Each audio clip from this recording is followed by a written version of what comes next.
आज मैं आपके सामने एक ऐसा केस लेकर आ रहा हूं जिसे देखकर, जिसके बारे में सुनकर आप सच में दंग रह जाएंगे। एक लड़की जिसने पहले ही बता दिया था कि उसका मर्डर होने वाला है। वो लड़की जब उसे इस बात का एहसास हुआ कि हाँ मेरी जान को खतरा है, वो तुरंत पुलिस वालों के पास गई। उसने जाकर अपनी स्टेटमेंट दी कि ऐसे ऐसे कुछ लोग मुझे मारना चाहते हैं। उसने 4 लोगों के नाम पुलिस वालों को बताए और साथ में उसने 2 लोग और बताए। उनका वो नाम डिटेल्स वगैरह तो नहीं जानती थी, लेकिन हाँ उसने पुलिस वालों को जाते ही ये कहा कि आप मेरी पहले कंप्लेंट लिख लीजिए, मुझे मेरी जान को 4 लोगों से खतरा है और उनके साथ 2 लोग और भी हैं जो मुझे मारना चाहते हैं। उसने ना ही इन 4 लोगों के नाम बताए बल्कि साथ में उनका एड्रेस, वो कहाँ के रहने वाले हैं, वो क्या करते हैं, मतलब कि उन चारों की हर एक डिटेल्स को बताया था। लेकिन जो पुलिस वाले थे वो लोग बड़े ही शान से बैठे रहे। उन्होंने पहले तो उसकी कंप्लेंट लिखने से ही मना कर दिया। जब उसकी कंप्लेंट लिखी जा चुकी थी उसके बाद भी पुलिस वाले हाथ पर हाथ धरकर बैठे रहे। उन्होंने कुछ भी नहीं किया। उन्हें यह लग रहा था कि यह सब मजाक चल रहा है। और तो और उस लड़की ने एसएसपी फिरोजाबाद पर एक शिकायत पत्र लिखा था। उसके बावजूद आखिरकार उसे मार डाला गया। यहाँ पर कोई पुलिस वाला कुछ नहीं कर पाया, उसके परिवार वाले कुछ नहीं कर पाए। और वो जो 4 लोग थे जिसके नाम इस लड़की ने पुलिस वालों को दिए थे कि उनसे इसकी जान का खतरा है, आखिरकार उन 4 लोगों ने ही इस मासूम लड़की की जान ले ली। आखिर वो 4 लोग कौन थे और वो इस लड़की को क्यों मारना चाहते थे, और तो और इस लड़की को पता कैसे चला कि आखिरकार इसकी जान पर हमला होने वाला है, इसकी जान खतरे में है। तो चलिए जानते हैं आज की इस पूरी स्टोरी के बारे में। मैं इन 4 लोगों के नाम भी आपको आगे जरूर बताऊंगा कि ये 4 लोग कौन कौन थे। तो आप बने रहिए आज की स्टोरी में। मैं हूं करुण, आप लोग देख रहे हैं नाइट फाइल्स पॉडकास्ट। अगर आपने अभी तक इस चैनल को सब्सक्राइब नहीं किया है तो प्लीज चैनल को सब्सक्राइब कर लीजिए। मैं 10,000 सब्सक्राइबर के बहुत ही करीब आ चुका हूं, तो आप प्लीज उसे कंप्लीट करवाने में मेरी मदद कीजिए, वो भी जल्द से जल्द। आपने अगर मेरी इंस्टाग्राम आईडी को फॉलो नहीं किया है तो ये रही इंस्टाग्राम आईडी, इसका लिंक मैंने नीचे डिस्क्रिप्शन में भी दे रखा है, जाइए और जल्दी से प्लीज फॉलो कर लीजिए। और साथ ही साथ कमेंट में पिक मी लिखना मत भूलिएगा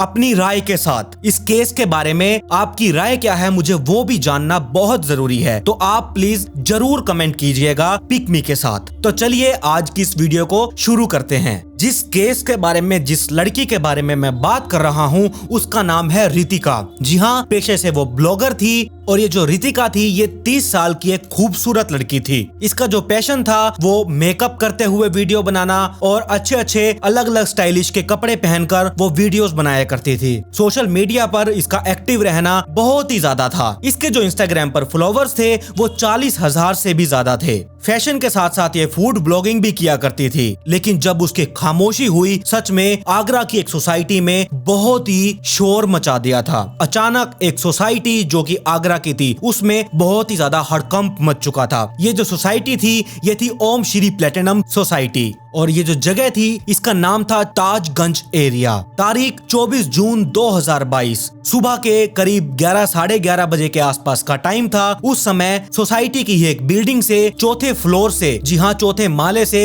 एक लड़की चीखती हुई नीचे गिर जाती है। उसके जो हाथ पैर थे वो रस्सी से बांधे गए थे। असल में ये लड़की 4थी मंजिल से गिरी नहीं बल्कि गिराई गई थी। गिरने के कुछ देर बाद ही इस लड़की की सांसें जो थी वो एकदम शांत हो गई। सोसाइटी का गार्ड जब इसे देखता है और उसे ये देखते ही माजरा समझ में आ जाता है कि आखिर इस लड़की के साथ हुआ क्या है। सोसाइटी का जो गार्ड था उसने तेजी से अपनी सोसाइटी का गेट बंद किया और उस पर ताला लगा दिया ताकि कोई भी उस सोसाइटी के अंदर से बाहर न भाग सके। इसके बाद जब देखते ही देखते सोसाइटी में हड़कंप मच चुका था, लोग उस शोर की तरफ आगे बढ़ते हुए आते हैं जहां पर वो लड़की रितिका नीचे गिरी हुई पड़ी थी। तब तक एक आदमी जो कि बहुत ही भारी वजन वाला था और उसके चेहरे पर जो दाढ़ी थी वो भी बहुत ज्यादा थी, वो शख्स आता है और उस रितिका के हाथ और पैरों से रस्सी को खोलने की कोशिश कर रहा था। उस समय जो गार्ड था इस सोसाइटी का वो तुरंत ही पुलिस वालों को कॉल कर देता है और वहां का सारा कांड बताता है कि ऐसे ऐसे 4th फ्लोर से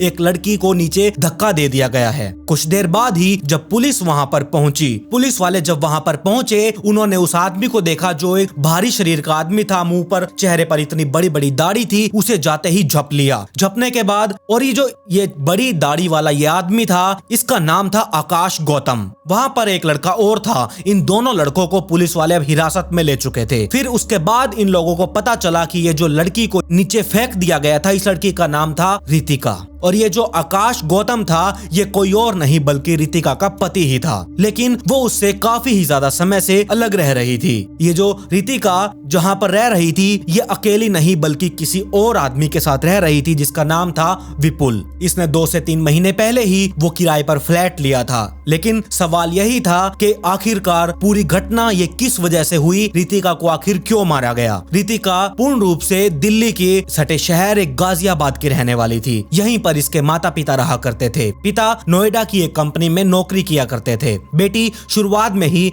गवर्नमेंट स्कूल में पढ़ा करती थी और उसने अपनी एक साइंस का सब्जेक्ट चूज किया और उसमें उसने अपना कॉलेज पास किया। रितिका के जो नाना नानी थे वो कुंडला में रहा करते थे और रितिका वहां पर अक्सर बचपन से ही अपने नानी के घर जाया करती थी। वहां पर एक आकाश नाम का लड़का रहा करता था। उसने जब रितिका को देखा तब वो रितिका का दीवाना हो चुका था और रितिका पर एक तरफा आशिकी करने लगा और रितिका जो यहाँ पर थी उसे ये चीज बिल्कुल भी पसंद नहीं थी। अब दोनों की उम्र यहाँ पर धीरे धीरे बढ़ती जा रही थी। रितिका करीब 21 साल की हो चुकी थी। साल 2011 उस टाइम पर ऐसा हुआ कि जो रितिका थी वो अपनी नानी के गाँव में आई थी। पड़ोस में जो आकाश नाम का जो लड़का रहा करता था उसे तो रितिका पसंद ही थी। उसने एक दिन रितिका को धक्के से रोक लिया और उस पर शादी बनाने का दबाव बनाने लगा। अब मैं यहाँ पर एक बार इस स्टोरी के जो आगे है मैं यहीं पर स्टॉप करता हूँ और आपको सबसे पहले उन 4 लोगों के नाम बता देता हूँ कि रितिका ने मरने से पहले जब पुलिस वालों के पास वो पहुंची थी तो उसने किन किन लोगों का नाम लिया था कि उसे इन लोगों से उसकी जान पर खतरा है। और ये जो 4 लोगों के नाम थे ये थे अनिल धर, सत्यम धर, दीपाली अग्रवाल, आकाश गौतम सहित 2 और लोगों से अपनी जान का खतरा बताया था। जो इसने एक लेटर लिखा था उसमें इसने जिक्र भी किया था कि 12 मार्च को 4 नामजद लोग और 2 अज्ञात लोगों के खिलाफ मुकदमा संख्या जो थी वो संख्या 133/22 थाना कुंडला में जमा करवाई गई थी। और ये जो मुकदमा दर्ज किया गया था ये किया गया था 376D, 323, 342, 147 और SC/ST एक्ट में दर्ज करवाया गया था। और जैसे कि इसका जो मर्डर हुआ था वो जुलाई के महीने में हुआ था, लेकिन ये जो रितिका थी ये मार्च के महीने में ही पुलिस स्टेशन पहुंच गई थी कि ऐसे ऐसे इसकी जान पर हमला होने वाला है, प्लीज इसे कैसे भी करके बचा लिया जाए। लेकिन वहां पर पता नहीं पुलिस वालों ने एक्शन नहीं लिया, उन्होंने जांच पड़ताल नहीं की या फिर उन्हें ये सब मजाक लग रहा था। लेकिन आखिरकार जो था इसे मार दिया गया। अब ये जानना था कि आखिरकार इसे मारा क्यों गया था। अब यहाँ पर मैं वहीं से वापस शुरू करता हूँ जहाँ पर मैंने इस स्टोरी को रोक दिया था। अब ये जो रितिका अपनी नानी के घर गई हुई थी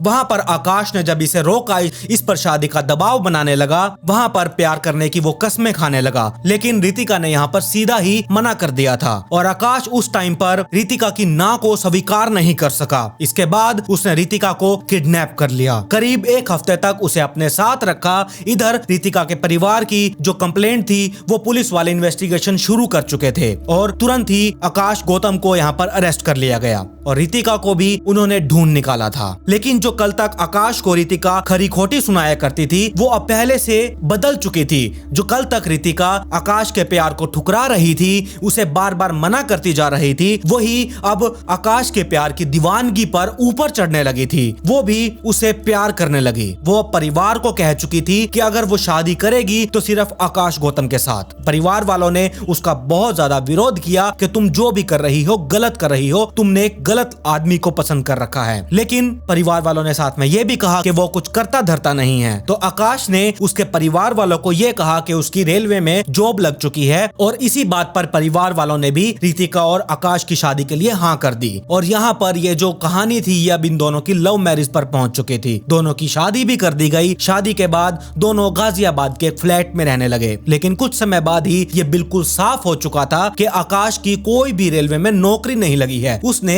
बिल्कुल साफ साफ झूठ बोला था सिर्फ रितिका को पाने के लिए। अब 2014 से तकरीबन 2-3 साल तक ये दोनों साथ में रहे और इसी दौरान आकाश की असलियत जो थी वो सबके सामने आने लगी। रितिका को वो बहुत ही ज्यादा टॉर्चर करने लगा, प्रताड़ित करने लगा, उसे मारने भी लगा। और लेकिन जो यहाँ पर रितिका थी वो अपने घर वालों को खुलकर ये सभी बातें नहीं बता रही थी कि जो आकाश गौतम है वो रितिका पर हाथ उठा रहा है। क्योंकि उसने यहाँ पर अपनी मर्जी से शादी की थी। उसके घर वाले तो मना कर ही रहे थे। जो रितिका थी वो अपने पति आकाश के साथ आगरा में चली गई। वहाँ पर आकाश लगातार रितिका अपनी पत्नी पर जुर्म करता रहा। यहाँ पर रितिका की सैलरी से ही घर बार चल रहा था। वो आगरा में आकर एक स्कूल में जॉब करने लगी थी, पर आकाश जो रितिका की जॉब थी उस पर और रितिका अपने दोस्तों से जो मेल मिलाप करती थी, बातचीत करती थी, उस पर आकाश शक करने लगा था। इस कारण एक बार तो रितिका को अपनी जॉब से हाथ भी धोना पड़ा था। इसके बाद वो फिर फिरोजाबाद के एक स्कूल में नौकरी करने लगी। इसी बीच रितिका की मुलाकात करीब 2018 में विपुल से हुई। इधर आकाश की नफरत से परेशान जो थी रितिका, उसे विपुल से मिलकर थोड़ा सा सहारा मिला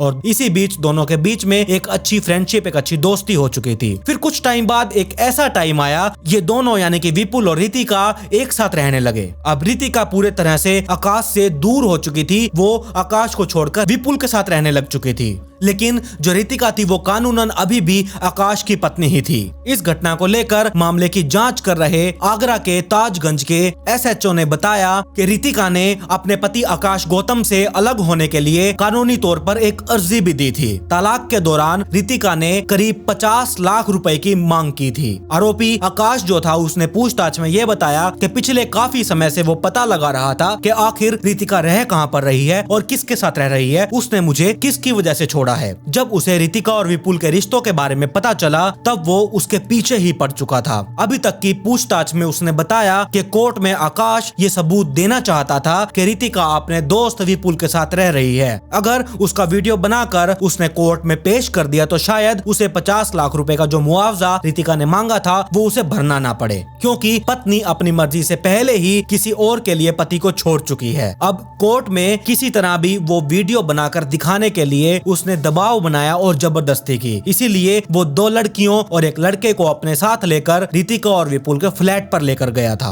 आकाश ने इन दोनों लड़कियों को कुछ पैसे और नौकरी दिलाने का लालच तक भी दिया था। इसके अलावा 2 और लड़कों को भी साथ में वो ले चुका था। साथ में आकाश एक बैग भी लेकर गया था, जिस बैग में पहले से ही कुछ रस्सियां और कुछ कपड़े लेकर गया था, ताकि दोनों को साथ में रहते हुए कोई विरोध करे तो उसी से इनके हाथ पैर बांध सके। अब आखिरकार 24 जून के दिन सोसाइटी में उनके फ्लैट में जाने से पहले वो उसका सही फ्लैट नंबर पता लगाना चाहता था कि वो आखिरकार किस फ्लैट में रह रहे हैं। अगर उन्हें पहले पता चल गया कि आकाश गौतम वहां पर आ रहा है उनसे बात करने या उनसे मिलने या उसे मारने के लिए, तो वो पहले ही अलर्ट हो जाएंगे और वहां से भागने की कोशिश करेंगे या फिर भीड़ इकट्ठा कर लेंगे। इसीलिए सोसाइटी की 4थी मंजिल से फ्लैट नंबर 404 में रहने वाली रितिका, इसीलिए आकाश ने उन लोगों को ये गलत नंबर बताया था, जबकि 404 में वो रहा करते थे उसने 600 कुछ नंबर बताया था। इसके बाद 2 लड़कियों के साथ कुछ 4 लोग सोसाइटी में घुसे। लिफ्ट से 6ठी मंजिल पर जाने की बजाय वो लोग 4थी मंजिल पर ही उतर चुके थे। इसके बाद दोनों लड़कियों ने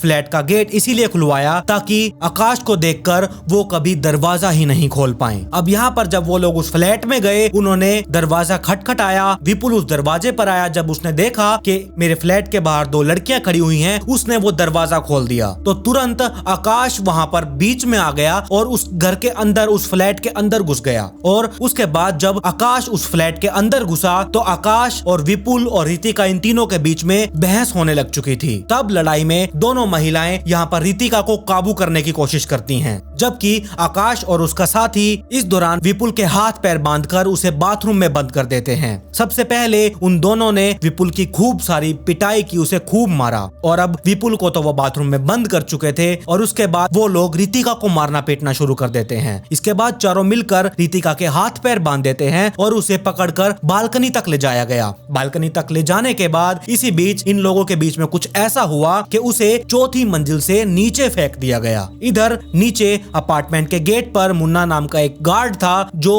उस टाइम पर ड्यूटी कर रहा था। मुन्ना को अचानक किसी चीज के गिरने से बहुत जोर की आवाज आई। खतरा बहाते हुए मुन्ना अपार्टमेंट का जो मेन गेट था वो तुरंत ही बंद कर देता है और उस पर ताला लगा देता है। उसने तो अपनी समझदारी से काम लिया था और जो अपार्टमेंट के बहुत सारे लोग थे, जो वहां पर और भी अपार्टमेंट थे, वहां पर लोग रहा करते थे, उन लोगों को जब यह आवाज सुनाई दी वो तुरंत अपने अपार्टमेंट से बाहर निकले और तुरंत नीचे पहुंचे। तभी उनकी की नजर 4 लोगों पर पड़ती है जो नीचे पड़ी हुई रितिका की डेड बॉडी पर हाथ पैर की रस्सियों को खोल रहे थे। डेड बॉडी देखकर सभी लोग सारा माजरा जो भी कांड था वो लोग समझ जाते हैं और इधर चौथी मंजिल से विपुल लगातार चीख रहा था, चिल्ला रहा था, आवाजें मार रहा था, उसे कोई बचा लो, कोई रितिका को बचा लो। उसकी चीख भी लोगों को सुनाई दे जाती है। इसके बाद वो लोग अपार्टमेंट में भागते हुए उन लोगों को अंदर ही पकड़ लेते हैं और तुरंत पुलिस वालों को कॉल कर दिया जाता है। अब तक जो डेड बॉडी थी उसकी शिनाख्त चौथी मंजिल पर 404 फ्लैट पर रहने वाली रितिका के रूप में हो चुकी थी। पुलिस की टीम जब अपार्टमेंट के लोगों के साथ चौथी मंजिल पर पहुंची, वहां पर उन्हें बंधा हुआ विपुल मिला। अब पुलिस वालों को रितिका की डेड बॉडी, विपुल और साथ में वो 4 आरोपी भी मौजूद थे। यानी कि साजिश और कहानी ये जो थी, इसका किरदार पुलिस वालों को बड़ी ही आसानी से हाथ लग चुका था। अब बस पुलिस वालों को इस मर्डर की कहानी समझनी थी। तो सिर्फ इसी कोशिश के बाद ये सारी कहानी जो थी पुलिस वालों के सामने आ चुकी थी। इस पूरे केस और कहानी में जो आकाश गौतम था और जो विपुल था, इनकी बहुत ही अहम भूमिका थी। पुलिस वाले इस एंगल से भी अभी जांच कर रही है, अभी भी कुछ सामने नहीं आ पाया। हालांकि विपुल पहले से ही शादीशुदा है, उसकी वाइफ जो है वो डेंटिस्ट है, 10 साल का उसका एक लड़का भी है, लेकिन पिछले कुछ टाइम से वो रितिका के साथ ही रह रहा था। तो अब आप खुद देख सकते हैं ये जो सारे मर्डर की प्लानिंग थी, ये जो कांड रचा गया था, ये सिर्फ इसीलिए रचा गया था कि रितिका अपने पति आकाश गौतम को छोड़कर जा चुकी थी। वो एक कंप्लेंट फाइल कर चुकी थी कि वो उसे मारता पीटता है और रितिका को आकाश गौतम से डाइवोर्स लेना है और उसके लिए साथ में उसने 50 लाख रुपए की मुआवजे की मांग भी की थी। अब आकाश गौतम जो था वो 50 लाख रुपए नहीं देना चाहता था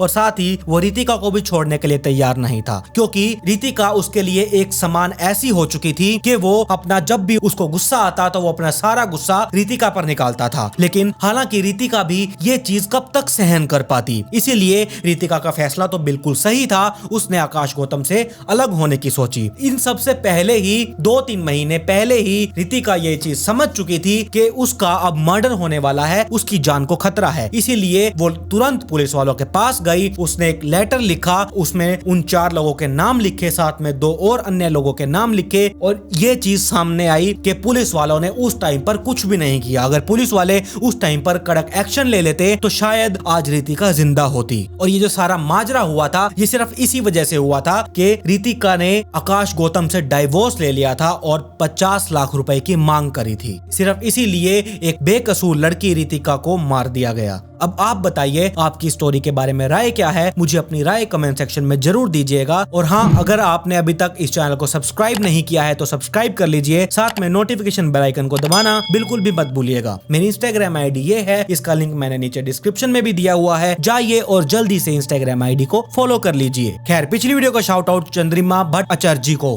comment pick me to get a shout out in next video. मिलते हैं ऐसी ही एक और चौंका देने वाली स्टोरी के साथ।